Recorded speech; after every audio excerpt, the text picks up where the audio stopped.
Baik, assalamualaikum warahmatullahi wabarakatuh. Saya Irki Rayana Haddad, Maha Murid dari STIT Insan Kamil, ingin mereview sedikit daripada jurnal yang ditugaskan oleh dosen kami. Yang pertama yaitu pengertian daripada komunikasi interpersonal. Komunikasi interpersonal secara umum adalah komunikasi antara orang-orang yang secara tatap muka. Masing-masing orang tersebut terlibat dalam komunikasi tersebut saling mempengaruhi persepsi lawan komunikasinya. Baik dalam bentuk khusus komunikasi interpersonal ini adalah komunikasi yang diedik. Jevito berpendapat bahwasanya komunikasi interpersonal adalah komunikasi yang terjadi di antara dua pihak, seperti ibu dan anak, atau dokter dengan pasiennya, seorang guru dengan muridnya, yang mana komunikasi interpersonal ini melibatkan dua orang. Tadi saya sebutkan dalam sebuah hubungan yang perspektif situasional mengatakan bahwa komunikasi interpersonal secara khusus itu mengamati interaksi dua orang yang berkomunikasi verbal ataupun nonverbal sekaligus.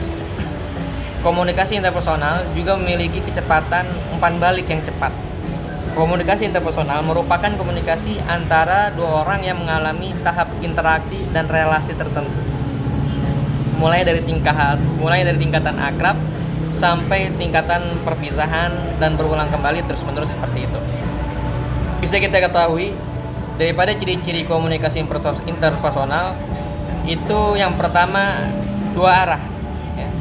Komunikasi ini melibatkan interaksi dua pihak atau lebih, yang dimana setiap individu itu berperan sebagai pengirim dan penerima pesan. Yang kedua, bisa kita lihat ciri-cirinya tersebut dari interaksi secara langsung, yang mana komunikasi interpersonal ini biasanya terjadi secara langsung, kemungkinan adanya umpan balik yang cepat dan responsif. Yang ketiga, ciri-cirinya itu dengan verbal atau nonverbal yang saya sebutkan tadi. Itu selain kata-kata yang diucapkan, komunikasi ini juga melibatkan isyarat yang nonverbal seperti ekspresi wajah, gerakan tubuh, dan nada dengan suara. Adapun fungsinya, salah satu fungsi daripada komunikasi interpersonal di antara lain yaitu membangun hubungan. Yang mana komunikasi interpersonal ini membantu membangun dan memelihara hubungan antar individu, baik dalam konteks pribadi ataupun konteks profesional. Selanjutnya yaitu pengertian komunikasi intrapersonal, yang mana komunikasi interpersonal adalah komunikasi yang berlangsung oleh satu orang yang terjadi dalam diri individu, berbeda dengan interpersonal yang tadi.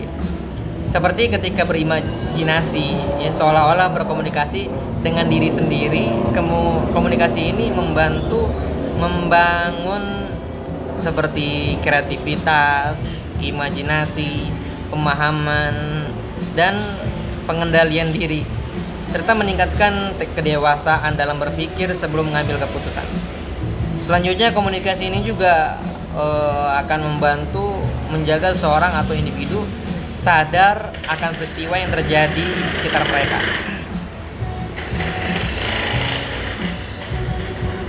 Adapun ciri-ciri yang bisa kita ketahui dari komunikasi intrapersonal ini, yang pertama yaitu dialog internal. Komunikasi ini melibatkan percakapan yang terjadi dalam pikiran seseorang, yang dimana individu merenungkan ide, juga perasaan dan pengalaman. Yang kedua selanjutnya yaitu refleksi diri. Kita bisa tahu komunikasi intrapersonal yaitu dengan refleksi diri, yang mana proses ini seringkali melibatkan refleksi diri, di mana individu mengevaluasi tindakan, lalu keputusan, juga perasaan mereka. Yang ketiga bisa kita ketahui yaitu dengan pengolahan informasi. Komunikasi interpersonal itu membantu individu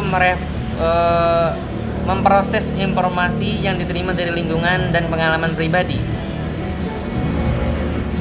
Selanjutnya yang keempat, ciri-ciri daripada komunikasi intrapersonal itu bisa kita ketahui dengan pengaruh emosi, yang mana emosi dan perasaan ini memainkan peran penting dalam komunikasi interpersonal, ya, mempengaruhi cara individu berpikir dan bertindak. Adapun fungsinya, fungsi dari komunikasi intrapersonal yang diantaranya yaitu pengambilan keputusan yang cepat, ya. Melalui komunikasi interpersonal, individu dapat merenungkan pilihan yang ada dan membuat keputusan yang lebih baik lagi, gitu. Seperti itu. Yang kedua, fungsinya juga itu pengelolaan emosi. Proses ini membantu individu memahami dan mengelola emosi mereka, sehingga dapat merespons situasi dengan yang lebih baik lagi, seperti itu. Yang ketiga itu meningkatkan kesadaran diri. Komunikasi intrapersonal meningkatkan kesadaran diri, memungkinkan individu untuk mengenali kekuatan, kelemahan, dan nilai-nilai pribadi.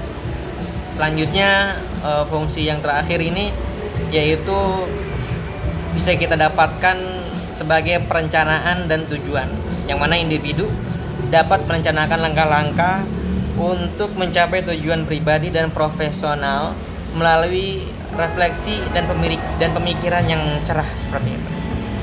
Adapun contoh-contohnya, contoh komunikasi intrapersonal itu seperti merenungkan keputusan yang diambil setelah peristiwa penting, juga menghadapi perasaan cemas sebelum presentasi, dan berbicara pada diri sendiri untuk menenangkan diri. Itu contoh daripada komunikasi intrapersonal.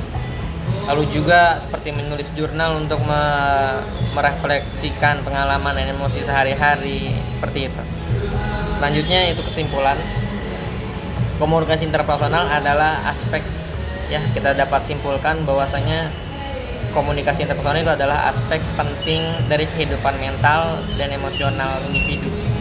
Proses ini memungkinkan seorang untuk memahami diri sendiri dengan lebih baik, pengelolaan emosi, dan membuat keputusan yang lebih bijaksana lagi. Dengan meningkatkan kemampuan komunikasi interpersonal, individu dapat mencapai pertumbuhan pribadi dan meningkatkan kualitas hidup mereka. Seperti itu. Mungkin hanya ini yang bisa saya review, ya, saya review dari sedikit jurnal, dari 2 jurnal, yaitu jurnal komunikasi interpersonal juga komunikasi intrapersonal.